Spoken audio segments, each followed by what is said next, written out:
Soulmate ko, syempre si Robert Sena. Umpisa kami bilang mabuti, matalik na magkaibigan, just like si Kim and si Jen, na magkaibigan na naging magkaibigan, travel buddies. So even up to now, we really spend time na magkasama kami pati sa trabaho, paglayas-layas namin, and we really enjoy our life together. And I think I found my soulmate in him. Soulmate mo daw, Temar. Habang nakamarimar ka. Nakakainis naman.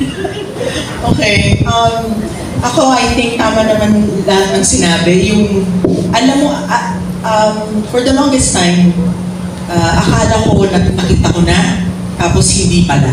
Kasi nung dumating yung taong yon, yung kasama ko ngayon, alam ko na agad, nung unang beses ko pa lang na nakilala. Tapos alam ko na, nasabi ko sa sarili ko na,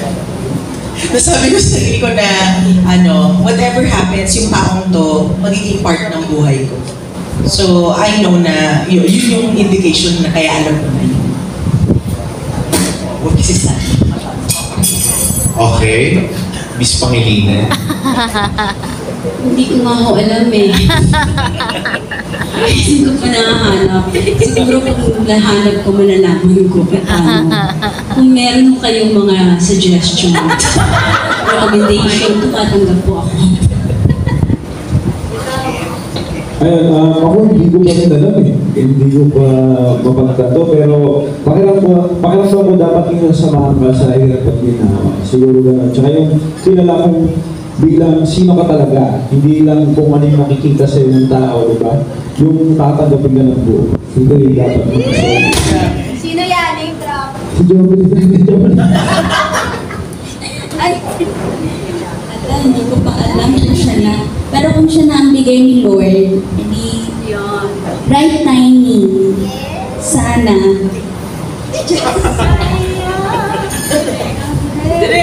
Sumagot ka. Lisa, I'm with someone right now, but I can, say it forward na.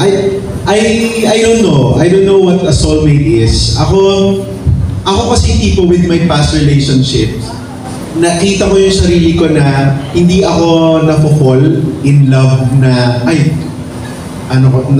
in love ako dito. Ako kasi yung tipo na nag-aaral eh. Yung makakarelasyon ko, dapat kaibigan ko muna siya. Tapos kaya ako long-termer. Ang mga relationships ko, matatagal. Pinaka-iksi na 5 years. So, kaibigan ko muna bago ko nakakarelasyon.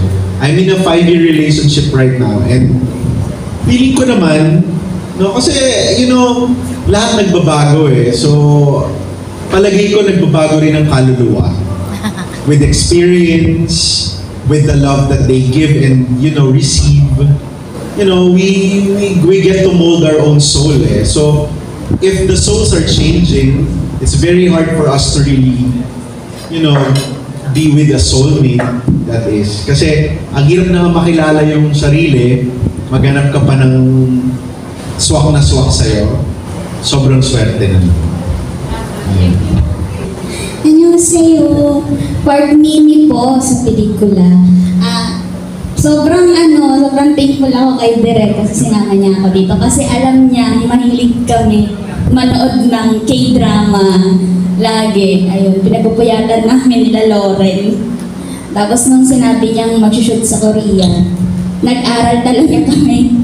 Nag-aral kami nanood, lalo na ako kasi yung role, Korean talaga. Yun, si Park Mini, boss siya, CEO ng Park and Park Korea. At boss nila, Juanito at Sonny Boy. Sonny Boy.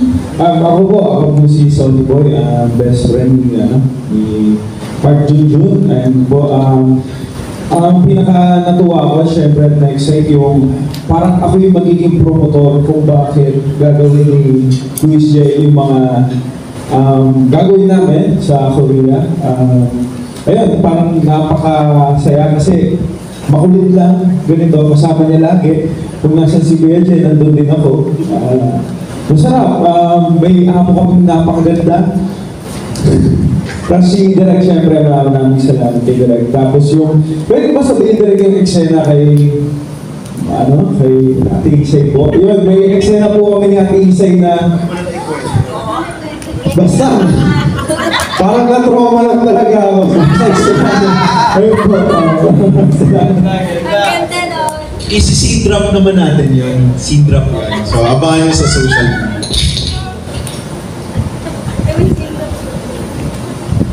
Buti pa sila nakapunta ng Korea ko hindi.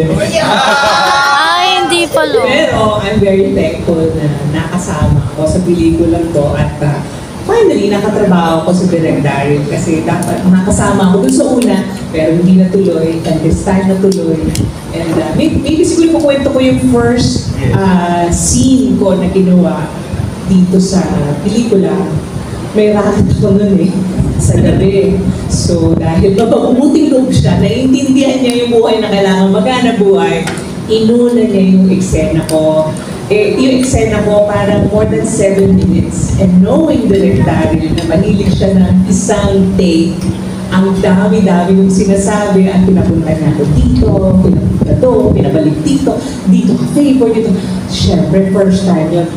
Walang second date, walang close up, walang malayo, wala isang go. Hanapin mo yung camera mo, make sure na alam mo ang blocking mo.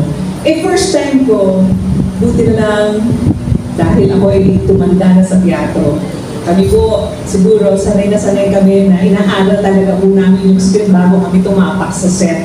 So, and knowing him, kailangan kong magpakita ng gilas. And I think... It was 7 minutes. It was 7 minutes na shot na naglalakad siya sa dagat.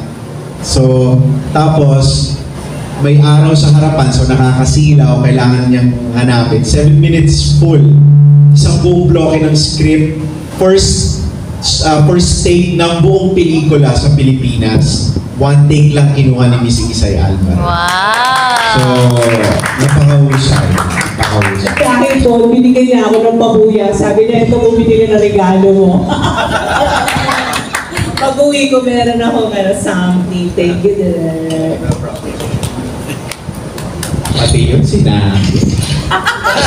That's how generous our director is. Ito naman, kung inaral yung script, ito pag kinakast ko, hindi ko pinapadala ng script. Wala po akong script.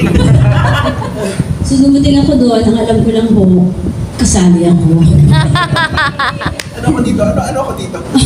Ano po ako dito?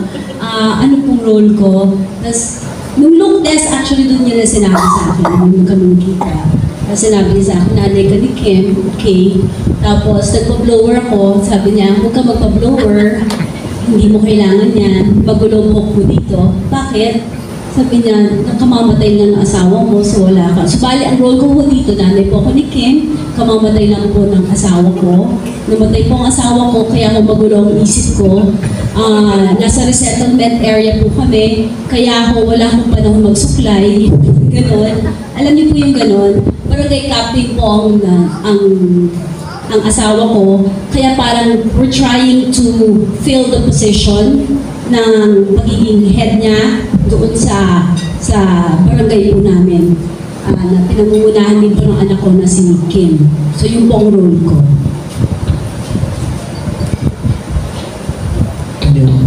Okay, ako naman, ang role ko, City Administrator Canlas dito. So, gobyerno, kasama nila. First time ko maka-work si Direk, and sobrang it's an honor talaga na makasama. Nag-enjoy ako. Nung sinabi City Administrator yung role, so sabi ko, may script, gusto ko sana basahin. Siyempre, babasahin ko muna para aralin ko yung script. Pagdating, wow, ang haba ng linya. Oh my goodness. Buti na lang to. Sa second day, yung pinakamahabang linya. So, thank you. Nabasa ko yung buong script and na-enjoy ko talaga at masasabi ko napakaganda ng pagkakasulat. Thank you, Direk. Hello po everyone. I'm Stanley po as I'm Empathical. And sobrang saya ko lang po talaga na nakakasama ko po si Direk. hindi po siya yung nagagalit po ng nagagawa ng ibang director pag hindi po nagagawa. Parang ginijoke na lang po yung mga cast na parang joker po siya. Actually po nagsimula po ito sa, galing po kami sa lola ko, pauwi na po kami. May nag-chat po sa mami ko na kasama daw po sa amin yung na kanya, mag-shoot daw po sa bahay nila Marcos po. Excited po ako, akala ko nga po, anak po ako ni Bongbong Marcos. Po pala Asia, pero grateful din muna po ako. Ito sa pelikula. Ito sa pelikula. Ito.